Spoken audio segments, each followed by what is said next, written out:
It's time for the Double Stop with Brian Sword.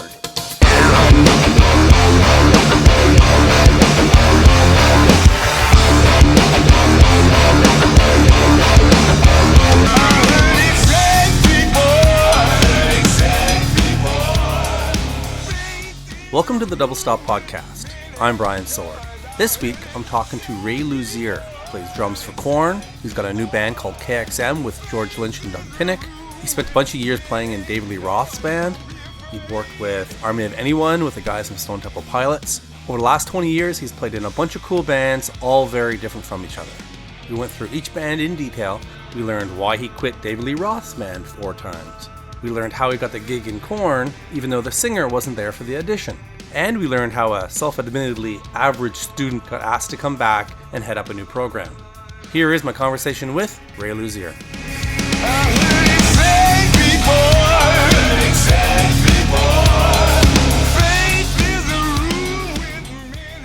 Funny thing about it is no one in my family was into music. It was really weird. Played an instrument, I should say. There was always music being played in the house. You know, there's always Chuck Berry, Beatles, Elvis, a lot of 50s and 60s that my parents grew up listening to. But there was never really any buddy in my family that played. It was weird. Like, my sister took piano when she was 4 or 5, and that was about it. I joke with my parents because I'm so completely obsessed and addicted to music and a complete lifer that someone in our ancestors had to be musically inclined, but as for now, that's all I know. My uncle played bass drum in the marching band, and I went to see him one day, and I would just, it was weird. He would make me these cassettes, and they would, because we grew up on a 118-acre farm in the middle of nowhere in Pittsburgh, so outside of Pittsburgh, and it was just, no one told you anything. They just, you just saw the covers of magazines, and Kiss was all over them. So I'm like, I guess Kiss is the best band in the world. I went and bought, their records and Zeppelin, and it was really weird. I started like 4 years old beating on cassette cases and different, not necessarily pots and pans that typical drummers do. I would beat on like cassette cases, and I'd find a place that would make a bass drum sound, and then a snare drum sound, and then I'd make cymbal noises with my mouth. It was really bizarre, and I was ear taught at a very young age, and then that just progressed on and on. I would beat the heck out of everything, and finally my parents got me a kit with Animal on the front, a Muppet kit, and it was a toy around age 5, and I completely destroyed it in 2 weeks. And then not long after, they bought me my first junior pro kit. It was a CB700 with camber cymbals, very cheap. And it started really with that. Everything was ear training. I didn't have any lessons or anything. I would just play along with the records that I had, or steal my sister's. So even though the family was not at all musical, they still recognized it early and supported it. They did. It was really weird. A lot of parents that early on go, okay, well, you must, the phase he's going through, and a lot of times it is, and the scary thing is, I knew at a very young age that I'd be doing this the rest of my life. You don't really have any of your stuff together at such a young age, and even in your teens. And I have friends in their 20s that still don't know what they want to do with their lives, and that's okay. You eventually find out. I know people in the 40s that don't know if they haven't figured it out yet. Hey, I'm 44 and I still know what I'm going to do when I grow up. So, no. It's weird. And I'm so thankful to have parents that are 110% behind everything I do. It's really important, because when I got that first kit and I just played along, I would, it really, I was a very active kid. I was in baseball. I played pitcher and first base at a very young age. I played almost 7 years, all through grade school and high school. And I was always in the Boy Scouts. I was always in band camp. I was always in, any church youth groups, you name it, like anything active, I was there. And you grew up on a farm, so you're always baling hay and plowing fields. And when I think back, it was people don't really understand farm life unless you live it, and it's a lot. City folks don't really get it. You throw them in a field one day and they freak the hell out, So, it's a different lifestyle. And I think the hard work ethic of being a part-time farmer growing up really pushed my musical abilities, because it made you work just a little bit harder to get better and to hone in on your craft. You know, even though you don't really know what you're doing at a young age, it makes you strive a little bit more, I think, you know. And were your parents still supportive when you said you wanted to make it your career? You know, they were. You know, there's a ton of education in my family, which is, I think, why I ended up being a music teacher for quite some years. My mom was a principal of 3 schools, and she's always been a teacher. And my aunt, my uncle, my cousins, there's so many educators in my family that her whole thing was, hey, that's, you know, we support anything you do, have a backup plan kind of thing. And so my whole thing is you know, I never wanted to be, I mean, obviously everyone lives the rock and roll star dream, but I never really wanted to be that. I just wanted to make a living doing what I love to do. And I knew that at a very young age. I didn't want to, you know, I didn't have to have millions of dollars and being hit bands to be happy. You know, it was really weird, even though in the back of your head you always kind of want that, you know. But I had no idea at a very young age, you know, through my teens growing up, that how unstable the music business was. You know, it's not like if you want to be a doctor and you're good at doctoring school and you know, graduated at a high level, you're probably going to get a job somewhere in the world. If you go to law school, same thing. If you know, there's a lot of things that there's almost guaranteed jobs, but in the music business, it doesn't matter how good you are or how talented you may be. If you're not seen, or if you're not discovered, or you know, I still have virtuoso guitar buddies working at coffee shops, you know, and it's a shame because they have so much talent, and I try to help people out as much as I can, because I've been there many times, you know. But I just, you know, growing up, that's all I strived to do. Is I was in every marching, concert, symphonic, jazz band, and all throughout high schools. You know, we traveled with the marching band, traveled with the jazz band, marched at Epcot Center in Florida. You know, I thought that was a big deal, and you know, and I was starting a rock band with a couple of local guys in the meantime. We would try to write originals and just play, you know, Kiss, Dokken, Led Zeppelin, Ozzy, Sabbath, anything we could play, you know. You go throughout high school, you're in super active, all kinds of bands, different styles. Yeah. Was it your parents then that decided, you know, if you're going to do this, you got to do it right, and sent you off to school for it? Well, my parents had the whole thing where, like, you know, we don't care what planet it's on, you're going to go to school somewhere. And I'm like, and my guitar player at the time, he was from Mount Pleasant, Pennsylvania, he goes, right around our 11th, 12th grade years, Paul Gilbert was our neighbor. He lived about 10 minutes, and that's right when Racer X was starting to hit big in L.A. And yeah, and we were big Billy Sheehan fans, you know, Talus at the time, and many progressive kind of bands like that, Yngwie Malmsteens and all the Tony McAlpines, all the shrapnel artists, you know. So he's like, we have to go to L.A. And I'm like, let's go to New York. It's so much closer. And he's like, no, we have to go to that school. We're going to Musicians Institute. And I'm like, I'm not going to be able to pass a test to get in there. I don't know how to play jazz, Latin, funk, anything. I'm a metalhead, you know. I play. I don't know how to read a quarter note barely, you know. And yeah, no, man, we got to go out there. And sure enough, I passed the test. I don't know how I did it, but I did it, and so did he. And I bought a church, a van, a Dodge Maxi wagon off my church for like $1,500. It was a 15-passenger van. We gutted the whole thing out, and just did the whole, you know, Marshall amp and bass drums hanging out the back of my parents, and we drove across 2,600 miles to Hollywood. So 118 acres to Hollywood Boulevard was quite the culture shock, for sure. I bet. And how intense is that test?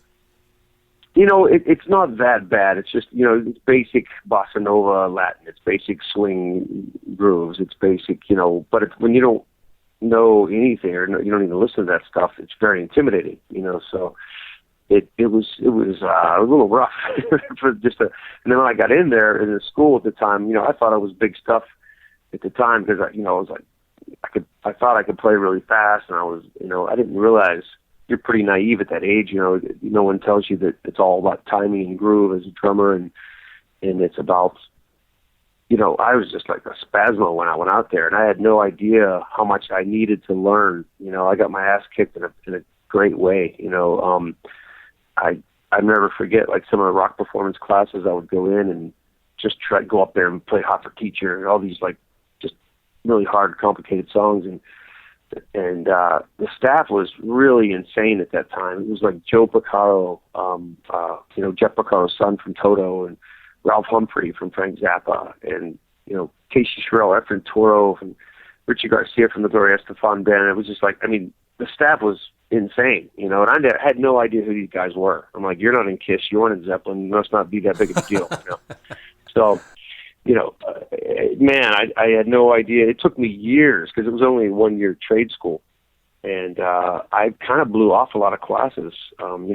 People still come up to me and go, man, you were a teacher or an instructor at PIT. You must have aced your classes. I'm like, I barely got through those things, I used it more of a tool to go out and meet people and try to network a little bit. And that's just what happened. Literally 2 months after high school, I went out there, and then my guitar player didn't dig it. So he moved back right away, and I said, I'm going to stick around out here and see what I can dig up. There was a guitar instructor by the name of Craig Small. He taught summer session, and he saw me play a Metallica song, and he goes, I really like your style.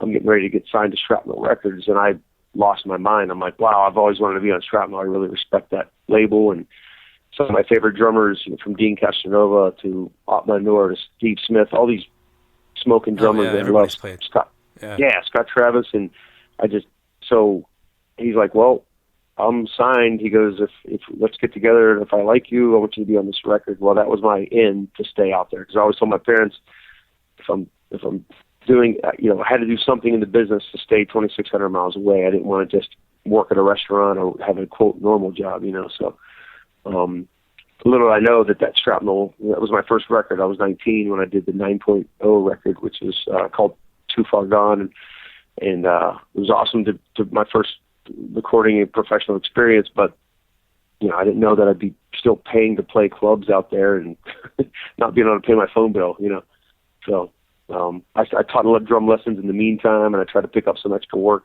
at this fan club called American Noise, and I was stuffing envelopes and going to the post office getting mail and crazy stuff like that. Now, you came back to teach very quickly. Within a couple of years, you're back there as an instructor, correct?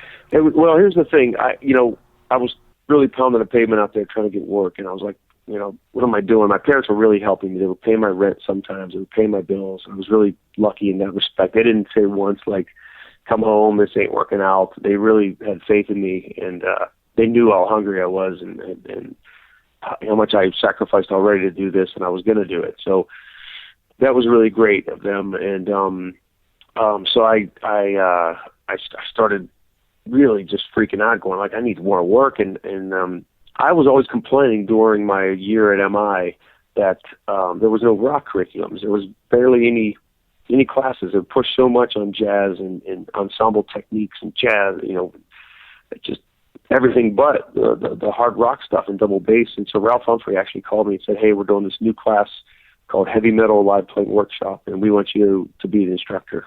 And I'm like, I'm 22. He's like, that's okay. You know what you're doing, and we'll bring you in to 3 hours a week. And I was blown away. So that started, and that developed into, eventually 33 hours a week. So I just kept getting more and more work from that. And I was quite honored, being on the staff there. Like I said, it was great. And it makes you really get your shit together quickly, because, now I'm on this monster staff. These guys are insane drummers. They've had so much experience. I don't, I had the fire and the passion, I still can't quite wrap my head around that, because there's a lot of kids that go through that program. And like you said, you didn't exactly ace it when you went through. No. But they still called you back. They thought of you first to be the instructor for a new program. The math doesn't quite add up for me. What was it about you that made you stand out to them? Well, that's exactly what I asked Ralph, when he hired me, because he looked me straight in the eye and he goes, I think you're perfect for this. And I'm like, Ralph, I got a 78, I think, in his odd time class. You needed a 75 to pass. And I'm like, he goes, That sounds like a mercy grade. Totally. And he, the reading, I was a really bad reader. I couldn't read that well. I had some of the stuff that was okay. I was getting 80s and 90s, and he looked me right in the eye and says, "Hey, Ray, you have the drive and passion, and I could see it from day one from you, and I could see how much you progressed just in a couple of years, and we need that kind of attitude in the school, because it really, your energy is going to rub off on the students, and we think it's a good, it's just a good time to bring you in." And I was really blown away. And then it made me want to just prove to him even more how much I could progress and do this, and so that's why he kept adding hours to my classes, which I was really grateful for. And and in the meantime, obviously, I'm trying to audition for other bands, and I'm trying to get out there, because ultimately what I wanted to do is be a recording and touring artist, in a bigger name band. So 9.0 would never really get the support from the small label to do it, and I went on to do many records on Shrapnel. Tony Frednelli, which is now on Third Eye Blind, Toby Knapp, Michael Lee Firkins. This is an amazing guitar player. I did the Howling Iguanas record, and I kept doing things, for this label, and just trying to find a gig. And lo and behold, I would audition for any pop band that would come down the pike. And I auditioned for Jakey Lee in the end of '93. I just got hired, a year or two at the school, and I got the gig out of 150 drummers. It was total cattle call. It was like, bring your sticks. You got to all play the same drum kit, play the same songs. And was that Wicked Alliance? Yes, that was the Wicked Alliance gig. Yep. Cool. Okay. Yeah, and I was just a huge Jake fan. I thought he was the best guitar player on the planet. Like when I saw the live Bark of the Moon show, and just his stage presence and the way he attacked the guitar, and just, man, I just was a huge fan. So, of course, Badlands was a huge influence on me, and then so I was like, man, what's he got going? And I heard of the band World War III because I had done stuff with Tracy G before, the original guitar player of World War III, and Tracy and I through the years have done tons of recordings together, and he's a great guy. And anyway, I got the gig, and we went on tour, and it was awesome. And I was finally on a bus, and I told DIT what was going on, and they were actually kind of happy, because they like saying that, hey, one of our staff is on tour on a professional thing. So unfortunately, Wicked Alliance never did a record, but we toured quite a bit for a few years. Aren't there some demos? I remember hearing about some demos. There are some demos. Yes, there are out there. I actually have a cassette that I need to put on a CD quickly, because it's going to disintegrate. But that's I'm really bummed that we never put a record out, because that band worked really hard. And then after that, I did some stuff with Jake, ESP clinic tours and stuff like that. And my buddy was in a band called Arcade that featured Stephen Pearcy and Fred Corey from Cinderella. And Fred quit the band right at the last leg of their tour, and they had 3 months to go. And I was looking for gigs, and I filled in for Fred for the last 3 months of that. So I was back on a bus with a different lineup, and again, pounding the pavement, and then I started getting into sessions. I was doing a lot of like people's records. Like they would just hire me to do 3 songs here, a movie soundtrack there, and hey, there's this Russian artist coming in. He's going to do this, and I'm like, okay, that's kind of cool. And then we'd have, it just kept going and going and going. And next thing you know, that led to the David Lee Roth audition. I knew he was having a bunch of. I heard that he was, Greg Bisonet had put my name, I'm kind of jumping the gun on this a little bit. Greg put my name in for the Dave gig back in '94, and then nothing ever happened with it. And then years go by, a guitar player by the name of Mike Hartman kept coming to one of my classes at PIT and saying all this stuff like, hey, I'm working with Steve Vai, I'm working with David Lee Roth, all these people. And he said, can you do this 2-song demo for me that I'm writing with David Lee Roth for? I'm like, yeah, great, whatever. Did the 2 songs, and then I got a call from Dave's management saying, can you come back down and record these in front of Dave? He wants to work it out for vocals, because it was for instrumental at first. And then that's how I got the Dave gig. I did those 2 songs, and I just thought I got hired as a session guy, so I didn't think nothing of it. I thought, I got cross it off my bucket list. I got to play 2 songs with David Lee Roth, and then the manager calls me the next day and he goes, "Hey, you passed with flying colors." I'm like, "Passed what?" Because that was your audition. Because you weren't nervous. Yeah. I wasn't nervous. I think that's why I got the gig. I really do. Yeah. He was just this cartoon character coming in, firing all these questions at me, and I was like, "This is awesome," because I've had Dave hanging on my wall, since I was 10. So it was just awesome to make that all happen. And I think if they had told me his audition, I probably would have wrecked it because he's such an intimidating guy to be around. When you talk about spending a few years as a session player and it kept on growing and growing and growing, how exactly does that work? Is it that you find a couple producers and they come to trust you and you become the go-to guy? How did that work out for you? You know what's interesting, because I don't know. I still don't know to this day how it works. And you think you would after all this time. It's a really weird business. I mean, they always say in Hollywood, it's who you know. It really is, man. It's like I had a couple talent scout kind of guys looking out for gigs for me. There's a guy named Barry Squire who a lot of musicians in LA know. He's like the go-to guy. Like you just, you call Barry, "Hey, I'm in town. I have this many months off. If there's any auditions, please give me a call." And he's putting so many bands together for Alanis Morissette to, it's countless. I mean, his resume is insane. So there's people like that, but it's to get the gigs you actually want. It's really hard. There's so many times I've heard that somebody needed a drummer, and I'm like, man, I have no ends. I have no way to contact the management. I know nobody in the band. And it's really frustrating. Like I would have killed to audition for David Lee Roth because I'm a huge Van Halen fan. So me to just kind of fall into that was insane. So as a session guy, you really don't know. It's like if you do, I always tell people at my drum clinics, I'm always like, it's not a joke, like showing up on time, knowing your material, knowing more than you think you should, being overly prepared, having a great attitude, not being a dick. There's no, ego crap involved. I mean, it's really, all that stuff really does mean a lot. You hear it a lot, but it does that. So, because I'd show up for a session, that I'd get maybe through a friend or whatever, and then that producer would say, "Wow, you know what? You did really good at this session. We have another one coming up in 2 weeks. Are you available on this date?" And you say, "Sure." And then, or one of the assistant engineers might say, "Hey, we're doing this percussion track for something. Is there any way you can come down and just lay tambourine on this?" And I'm like, "Sure." And then next thing you know, that your number just starts getting out there that way. I made the mistake when I moved to LA.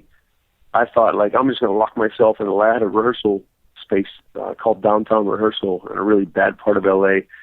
I pretty much locked myself down there for 6 hours a day. I would just practice all day long and then go get dinner and then practice with my band all night long. And I mean, I was just pretty much like, I'm going to get so good that no one's going to turn me down. And that was the wrong attitude to have because no one gives a crap if you're behind 4 walls and you know what I mean? You have to get out there. So it's a lot of networking, and I wish I'd have known that at a very much younger age because I didn't really get that until later in my 20s, So I'm always telling people, get out there. I don't care if you're playing in front of 12 people on a Tuesday night and 3 of them are the bartenders. Get out there and play because you never know who's going to see you. Now, David Lee Roth, I think along with many, many people, I kind of lived my entire life with an impression of him, be it from music videos or interviews or whatever. And then, I don't know, 10 years ago, it comes out that he was an ambulance driver in New York. And it all exploded of my impression of what that guy is. And I realized I didn't have a freaking clue what that guy was like. What was your experience with David Lee Roth in the late 90s? How many hours do you have? No.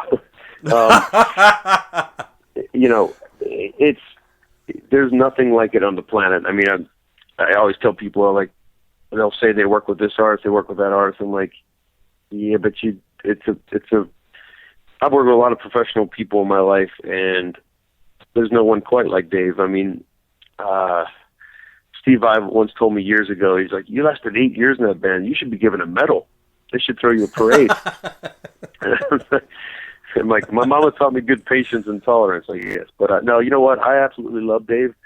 I think I called it the School of Roth, and he taught me so much about being an entertainer and not just being a drummer sitting back there playing drums, but people are paying money to see a show. So it doesn't matter, play your part in the band, be an entertainer, you know.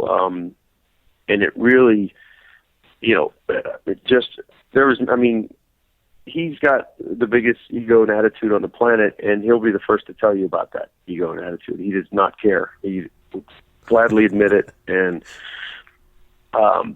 that's just the way it is. So if you know that about him, and you're not he hates yes men. He hates when people kiss his butt all day long. You know, he likes honesty, and he knows what he's talking about. You know, people have this vision of him like this rock and roll clown, you know, and he's really a smart guy. I mean, you'll be in Sweden somewhere, and he'll be like, you know, the elevation here is 11,400 feet. And let me tell you something. Everybody, and he just goes off, and you're like, how do you know all this information? It's just crazy, you know.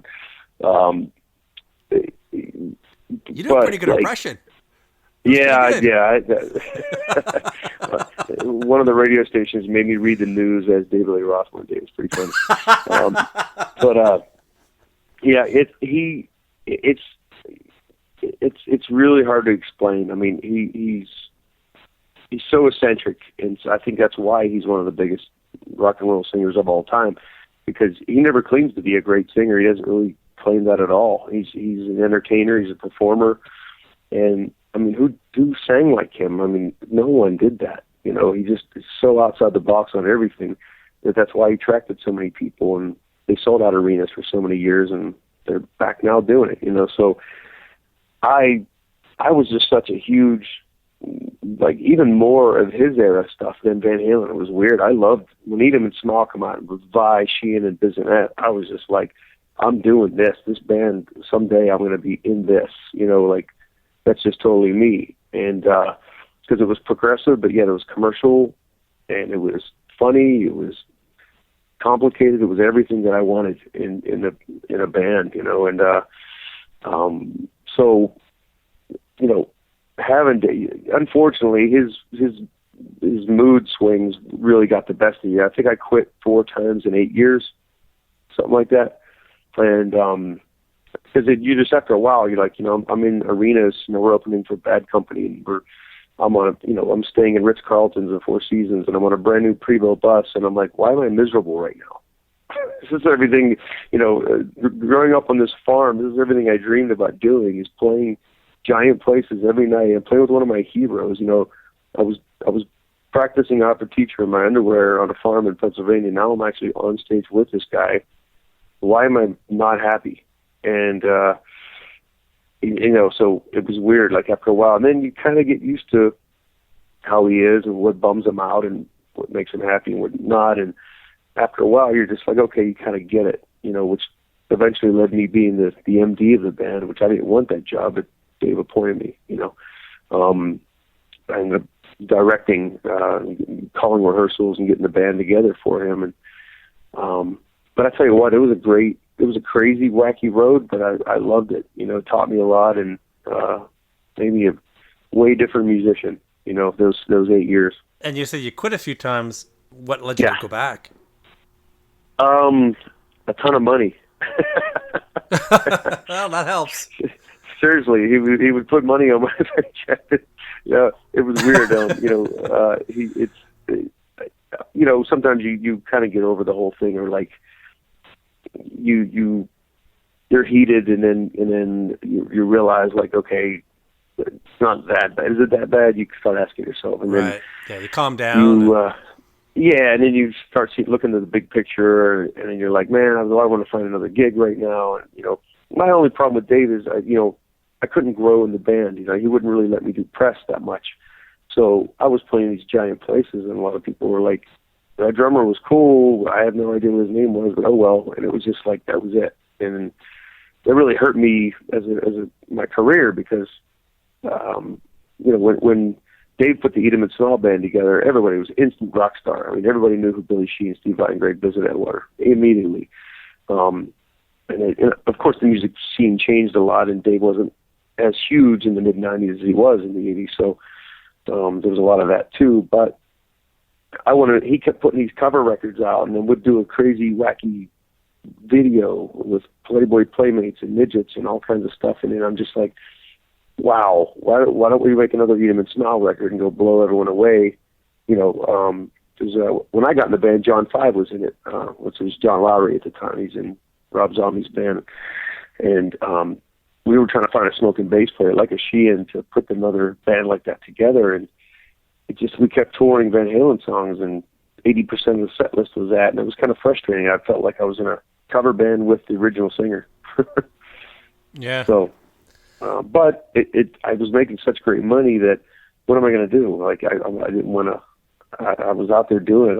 I was really getting treated well and paid well. And so, although I wasn't growing musically. So, and I had a couple original bands in between these things. I've always had original things going on, because obviously the ultimate dream for me was to start a band from ground up and have the hit record and get successful that way. That was always my intention way back,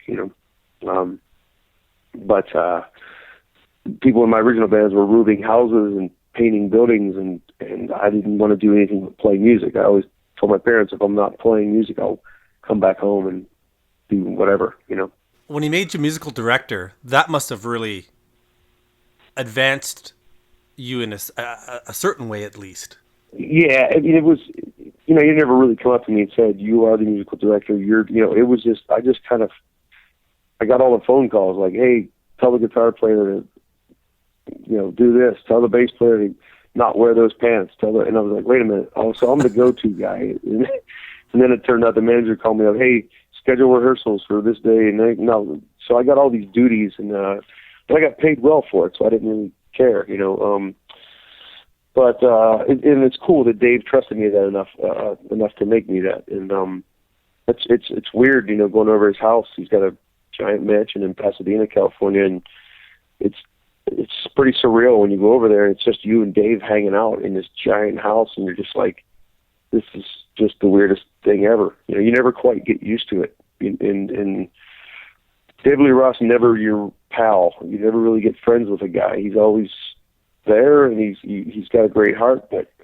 you never like buddy with him. But I wouldn't have traded anything. Like I said, I wouldn't have experience, I would never trade it. Am I right that you played on a Jason Becker tribute CD? I did, yeah. In fact, I helped Jason Becker way back when he first got diagnosed with Lou Gehrig's. This is like probably 91 or 92. And 9.0, my first band in LA, actually played a benefit for him. And I played with Zach Wilde and Vivian Campbell, and Randy Coleman was playing bass. All these, we played this big jam thing at the end. This was right when Jason got sick. He was still standing on crutches. And it broke my heart, because this virtuoso, amazing musician was got diagnosed with this. None of us believed it, And so yeah, years later, I got asked to play on a tribute record, and I did. And man, that guy, I'll tell you what, it's just, you just never know what can happen to you, You were with Roth until, 2000 or so? 2005. I was in from 97 to 2005. What led you to finally walk away from that? There was a couple situations where he would, I got, quote, let go from Dave in 2000 because he started writing with Eddie again. And the manager always said, stick around, because they fight a lot. It might not be the best. It might not be the best thing to join another band. And I was like, well, I have bills to pay. I'll get cut from salary. So I actually joined a band called the Nixons in 2000, who had a hit. They went gold and at the time, and I helped them finish their tour. And we started writing another record, but got dropped from Koch Records, and typical label stories. And then I got called again to join Dave. So, the whole time I was kind of looking for either my original band to do something, or to find something to be more creative musically, because I had so much in me, and I played guitar and bass enough to write music, and I just had so much in me to create. I didn't want to keep playing the same songs over and over again. And I played the NAMM show with Billy Sheehan. I had played on one Billy Sheehan record already called Cosmic Troubadour. And Billy and I have met each other years ago, and we always show up at these nightclubs and play covers and just have fun. And he's just such a great, energetic person, and we gel very, very well musically. So I asked Billy and Toshi Hiketa, who was the rhythm guitar player of David Lee Roth, to do a NAMM show party called Sabian Live for my cymbal company. And we did, we played there, and on the bill was Steve Ferroni from the Average White Band and Billy Cobham, the legendary jazz musician. And so I couldn't believe, that I was on this bill with these guys. And I found out that Robert and Dean DeLeo from Stone Temple Pilots were playing with Steve Ferroni in a band called Farm Fur. And I'm like, this is bizarre. And Robert and Dean came down, and they actually watched us sound check. And I was like, man, this is insane. I'm a huge STP freak. And they came up to me after the show and said, hey, man, we really like your energy. We're putting a new band together with Richard Patrick from Filter. And I was like, you got to be kidding me, because I love Filter, and what a combination that would be. And I said, please let me audition. They said, oh, you're auditioning, all right. And I went down a week later, and I learned the 6-song demo that I got from management, and they didn't even care about that. I knew they were Zeppelin freaks, and I said, let's play Physical Graffiti. And we went into the Rover, and we went into Custard Pie, and we went into, we just started jamming on the Zeppelin stuff, and we just got along so good. And I go, I'm going to go to the bathroom, and they go, where are you from again? I said, Pittsburgh, Pennsylvania. And they were real adamant about having an East Coaster, because they're from Jersey, and Richard's from Ohio. And I went to the bathroom, came back, they had these weird grins on their faces and said, you got the gig. And I said, I didn't even play any of your original songs. They're like, you don't need to. So it was really crazy. I said, well, I learned them. Can we at least play? So we did, which ended up on the Army of Anyone record, Disappear. It Doesn't Seem to Matter, and the single Goodbye. So it was awesome. But I'm so proud of that record. That's one of to this day, I love. Very few of my records can I put in and crank up, and the Army of Anyone is definitely one of them. And what kind of situation was that in for you, coming out of the David Lee Roth situation? What kind of freedoms did you see? Well, like I said, I wanted to be more creative and musical, and I wanted to be in a band that made music and went on and continued and toured, and I couldn't wait to make the next record kind of thing. And when I got the Army of Anyone gig, Robert and Dean said, man, I hope you're in this for a while, because we don't plan on going anywhere. And I said, hey, man, this is what I've been looking for. So I was going to be made a full-time member on record 2. And unfortunately, we disbanded on the tour of record 1. Yeah, it's very sad. Just a lot of complications, personal in the band, and there was just the label. We were kind of the guinea pigs on the Firm Records, and everyone knows the music business has changed dramatically, and we tried to do the management and label thing at the same time with the same people, and although it sold 180,000 records, which is pretty successful for a debut record like that, but it just didn't get the push that we needed, and unfortunately it disbanded, and STP got back together, and Filter got back together, and which led to my gig now. The firm managed KoRn, and they managed Army of Anyone. So, and I would always call my manager up and say, "What's up with KoRn? They keep going through these drummers. Terry Bozzio was playing on a record, Brooks Wackerman. They had Mike Borden from Faith No More filling in. Joey Jordison from Slipknot did a tour. Like, what's going on with them?" And they're like, "Yeah, they're really looking for someone." And the manager said, "They really dig that Army of Anyone record. You should go up there." And I'm like, "Me and KoRn? I look nothing like them. I don't fit that mold. I don't." Dude, I was on Shrapnel Records. Come on. Totally. I'm a completely different school guy, and they're like, "Yeah, but you got the attitude and the heart." And I'm like, "Well, I'll give anything a crack." So right after that phone call, I went in my studio in LA, And I just put the first KoRn record on, and I started playing to it. I'm like, oh my God, where's the groove? What is anything? I don't even know where one's at on this right now. And it's because it was just, I could tell they didn't use a click track, and the band and the drummer were just all over the place, but it was so damn cool. It was the attitude, the energy, the angst, just so raw. But, it was nothing like I ever experienced. No one plays like those guys. And being a session guy for so many years, you're kind of a chameleon. You kind of adapt as best as you can. But, man, I had trouble finding it. So I put on the brand new record, which was untitled at that time, with Terry Bozzio, and that's my boy. He's one of my favorite drummers of all time. And having him on that record really, I'm like, okay, I relate to this completely. So I started practicing all those songs because I knew they were supporting that record. They were going to do 5 or 7 tunes off of it. So that's when I really started getting. So I learned about 33 tunes. That's my thing about auditions. I always tell musicians, always learn more than you have to for auditions. Always do your homework, research the catalog, really dig deep if you really want the gig, because a lot of times they're sick of hearing the same 3 songs or 4 songs that they tell people to learn. Give them something new, to a new energy about it. And so I learned as many as I could. And long story short, I was on a clinic tour. I do drum clinic tours, and I was heading up the West Coast. And my manager called me and said, "Hey man, it's Joey Jordison's last gig with them, a Family Values tour. Why don't you go up to Seattle, show up at sound check, we'll get you a drum kit, and you just play with the band, see if it feels right." I'm like, all right, that's really weird. An empty arena with a crappy drum kit that I've never played on before, but I'll give it a shot, So that's exactly what happened. I showed up about noon with a really, really bad drum set sitting there waiting for me, and I'm setting it up, just shaking. The road crew's looking at me like, "Who's this clown? What is he doing here? This is our last show." You can always tell the last day of any tour, people are already home in their beds. And so of course, no one shows up. And they're like, "Dude, I don't even think they're going to show up, but all right." And it's 1:00. No one's there. They're supposed to be there at noon. 1:30, Monkey rolls in, and, "Hey, man, sorry, it's the last day of the tour. We're all kind of," I'm like, "That's cool." He's like, "What do you know?" And I said, "These songs here." And he's like, "Well, let's just start jamming." And it was just me and him. And then the keyboard player that's helping them out came in and does noises and sounds. And then Phildy showed up.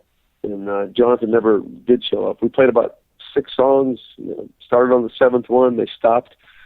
And they said, "We're going to go to lunch and talk about this." And usually that means you don't have the gig. And I'm like, "Oh, well, I gave it a great shot." I was kind of bummed. I thought I did good. And then all of a sudden cameras come flying in my face, and they're like, "We're just kidding. You got the gig. And welcome to KoRn. We'll see you in Dublin." And I was like, "Huh?" So that was the whole shtick, and it was really bizarre. And you can actually watch my audition on YouTube right now. It's actually up there. And they made that decision without a singer. They did. John trusted them so much, and like I said, he was a fan of my previous band, and I think they all had this weird confidence in me that I could pull this off. I was just worried because, even though their original drummer had, a short military cut, and he had kind of, he didn't look like the rest of them. I didn't have sleeve tattoos or dreads, or I really didn't think I fit the mold. I had this blonde hair, and but they appreciated my playing, and it was really cool to me. They were really cool to me by saying, "We want Ray Luzier in this band. We don't want you to, you can respect what the previous drummers have done, but we really want your creativity in here." And that really meant a lot to me. And this October will be 8 years. It's crazy. And how did the band dynamic change when Head came back? Man, big time. It's weird because we've always had these rhythm guitar players, which are very talented, to fill in. It was only the 3 remaining originals left: Jonathan, Phildy, and Monkey. And the Carolina Rebellion thing is on YouTube, where Head showed up. He got up on a side stage to play with this band called Red, and we were like, I go, "Man, I want to see this guy. I want to meet him." And Philly's like, you got to come meet this guy. He's amazing, and blah blah blah. And so we went over to see him play on that side stage, and it just happened to be at one of our shows, that he got over there, and he just took over the stage. I mean, what a performer. I was like, man, I really hope they would work the differences out, whatever they had in the past. And we invited him over to our stage, and he said, yeah, I'll come over and watch him. And we all told Jim, the guitar tech, we said, hey, man, have an amp set up with a guitar just in case.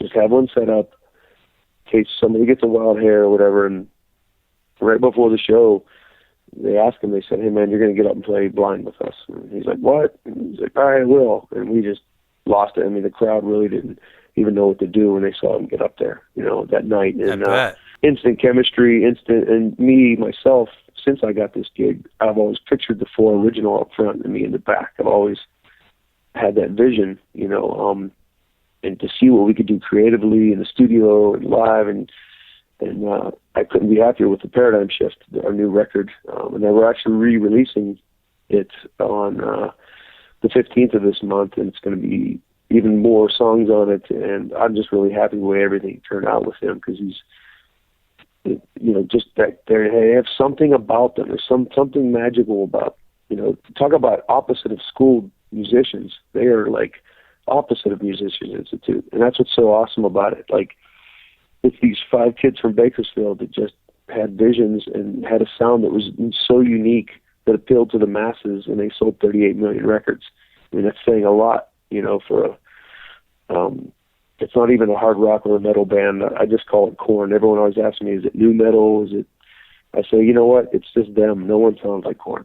And they're definitely one of the few from that particular era when they came that are still rock solid and huge, Yeah, it's really weird. I had no idea the magnitude, and I had no idea the fan base that they had. I mean, when I got hired as just a hired gun, it was like, all the fans are like, who's that guy back there? What is he doing? And who's that? And it's just, I was like, look, man, I'm just filling in. Like, I don't even know if this is my gig yet. And, but the fans, they got all the album covers tattooed on their legs. They got the band members' faces on their skin. It's like, they're lifers. It's not just, oh, I kind of dig that band KoRn. They're in it. It kind of reminds me of Pearl Jam fans. Yeah. Follow show to show. Yeah, man. I go to these meet and greets, and I see the people crying, saying, Jonathan, you saved my life. And, this music got me through so much angst, and I got, through a death, I got through a divorce, it just goes on and on. It's people really underestimate the power of music, and it's way more powerful than we think, Now that you've been with the band for a while, how is your level of freedom to be creative? Again, dating back to the David Lee Roth situation, how do you feel it is now?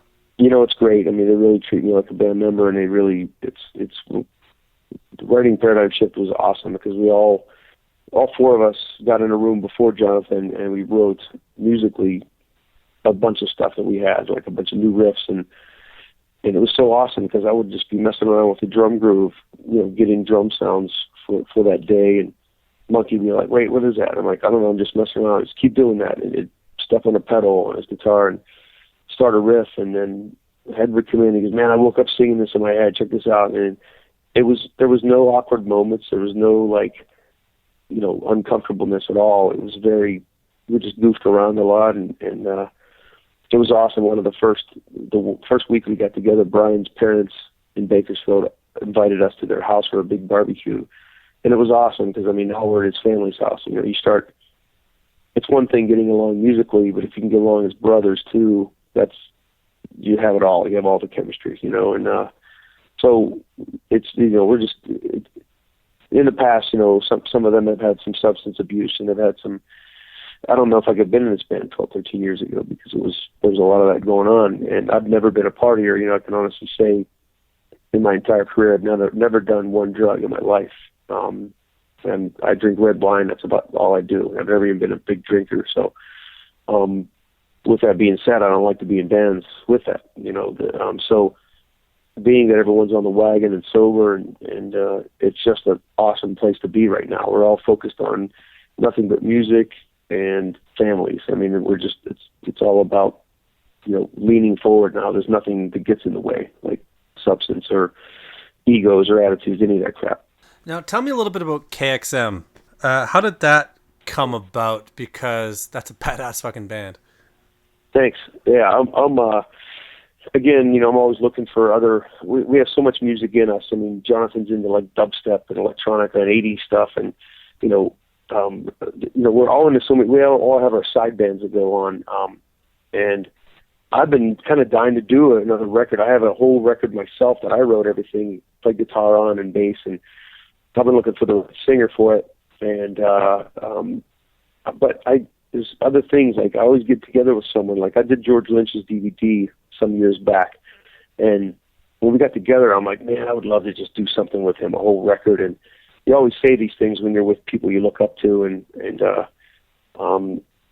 long story short, his wife ended up being my broker. She sold me my house 6 years ago in L.A. So it was really bizarre. Like Danica Lynch is selling me this house. It's just a weird, your husband's one of the biggest legendary guitar players of all time. It's like, and so, we get to be friends, obviously, and get to know his kids, and next thing you know, and I'm a huge, huge King's X fan from way back. I just think King's X should have been bigger than the Beatles, and I know some of the fans out there will agree. Oh yeah, and they just never got that big break that I thought they should have. And why is it that every musician loves them, but they just never could quite get over the hump?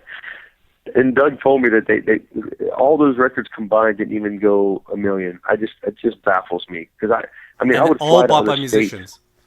Yeah, man. Dude, it's like I would fly to other states to see them. I would go to Phoenix. I would fly to Vegas. I would go to San Francisco, just to catch them in front of 35 people in a club. It's just anyway.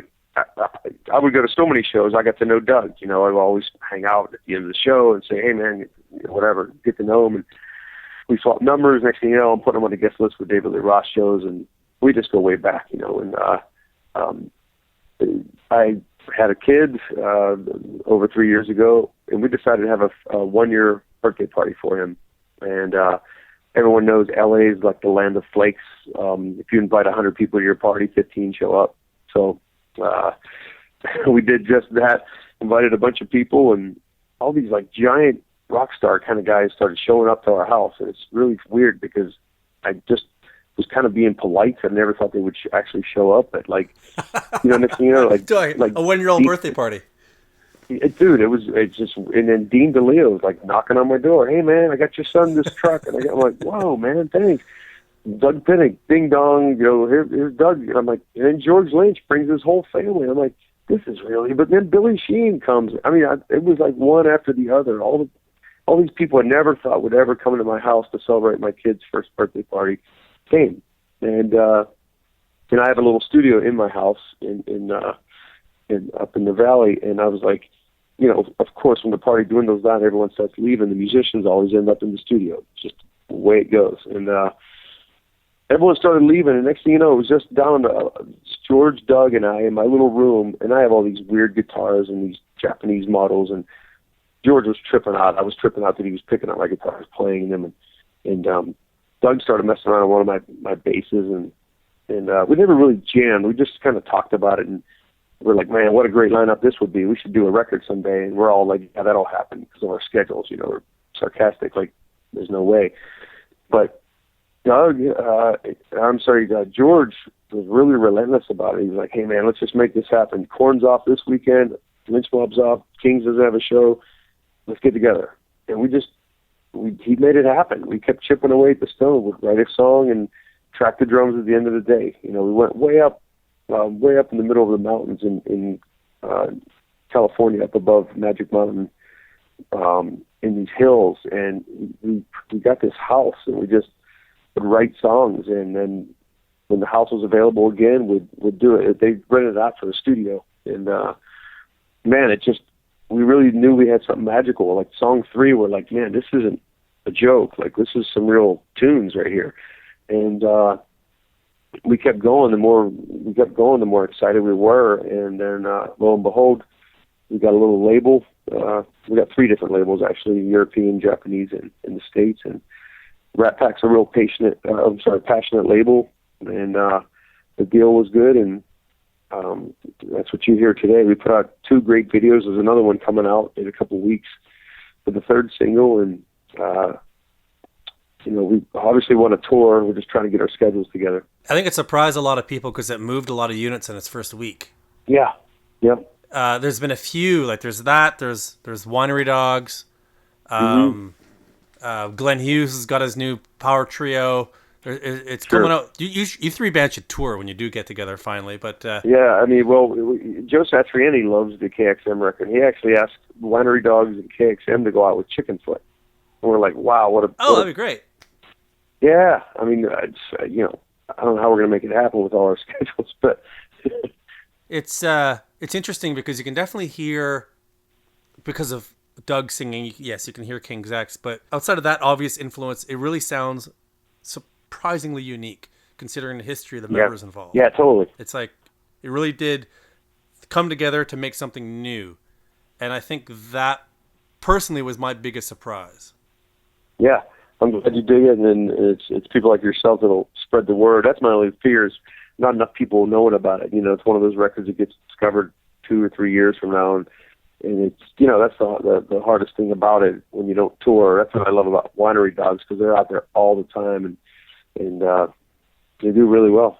Now, the European version, which I haven't heard yet, but I understand is quite different. They wanted to have a different version, so meaning like if there was a different vocal take that Doug might have done, or maybe a different guitar solo. You can't really do much with the drums, but we had some alternate, like the Gunfight, our newest single. It just come out, the European release as well, and it's actually longer. It's like it has a whole other section, a whole other bridge, and an outro that are different from the U.S. version, and it has a different mix on it.